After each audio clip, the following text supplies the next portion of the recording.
Todas las guerras tienen muchas historias e intrahistorias, pero una de las principales historias de las guerras son las de los principales damnificados, las de las víctimas, y dentro de las principales víctimas están los niños.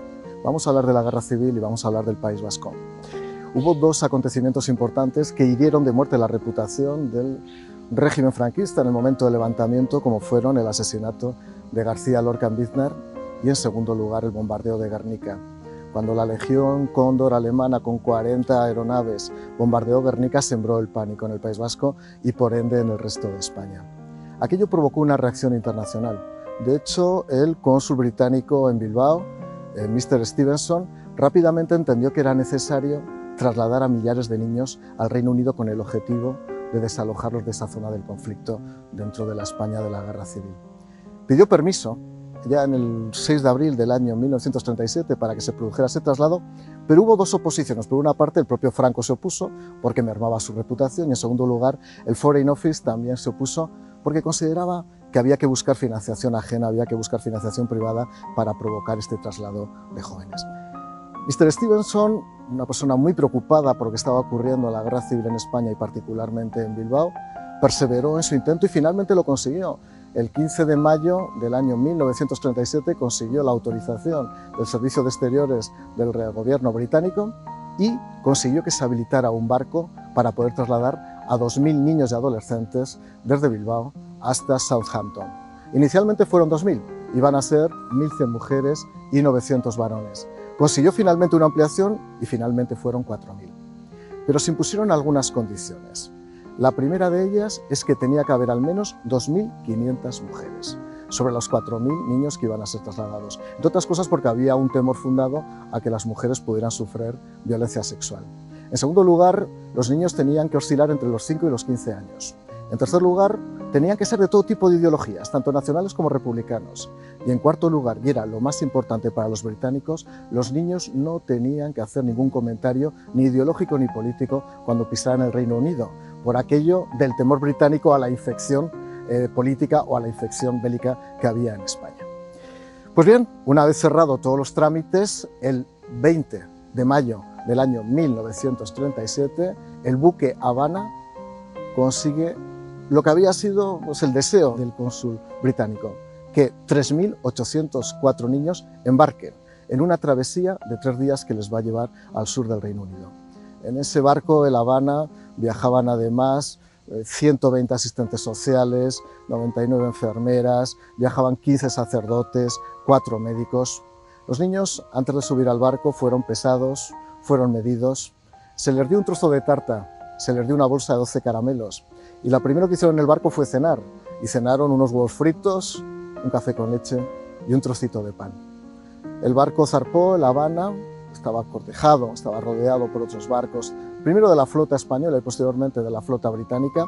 Evitaron que hubiera salvas militares que despidieran al barco precisamente para no preocupar a los niños. Los niños sentían un pavor absoluto por los ruidos que asociaban directamente al conflicto militar, y 3 días después el barco llegó a Southampton. El 23 de mayo desembarcaron los niños en Southampton. 500 niños tuvieron que ser desinfectados porque estaban llenos de lombrices, gusanos y todo tipo de bichos. Fueron atendidos en 500 tiendas de campaña en un pueblecito al lado del puerto de Southampton, y allí acudieron miles de voluntarios. Había una gran expectación formada en torno a los niños vascos que habían conseguido huir del conflicto armado en España. Estaban los scouts, estaban damas de la nobleza británica de la época, incluso estaba la mujer del ministro del Interior. Incluso llegaron a haber muchos moteros, era un domingo. Lo primero que les sorprendió es el carácter de los niños vascos. Los niños vascos fumaban la mayoría de ellos, algo que sorprendió para lo que era la moral británica de la época. Incluso tenían la osadía de los niños de pedir tabaco a los británicos que se acercaban a ver el espectáculo que se había montado con esos 4.000 niños dispuestos en las tiendas de campaña, ¿no? Es más, la primera comida tardó 4 horas en poder abastecer a toda la tropa de niños y se formó un tumulto porque los niños tenían hambre. A los 3 días el campamento se disolvió y los niños comenzaron a ser repartidos por el total del territorio británico. Voy a contar un caso muy concreto. Los niños que llegaron a Gales. En Gales se formó un equipo de fútbol de niños vascos, de adolescentes vascos. Los llamaron los Diablos Rojos. Fueron entrenados por un jugador de fútbol muy famoso de la época, Stephen Gibbon. Stephen Gibbon consiguió hacer un equipo compacto, como es el buen jugador vasco de fútbol, ¿no? Y consiguieron muchos éxitos de la época, y con los éxitos de las competiciones en las que participaban, llegaron recursos para poder financiar la campaña de permanencia de las necesidades que tenían los niños en el País Vasco. Pasado el tiempo, los niños comenzaron a ser repatriados. Al final de la Guerra Civil, quedaban en el Reino Unido 1.100 niños que faltaban por repatriar. En el año 1941 ya eran 420 los niños que no habían sido repatriados, prácticamente el 15% de los niños que originalmente llegaron al Reino Unido. ¿Qué fue de ellos? Algunos se fueron a México porque sus parientes habían tomado la vía del exilio a México.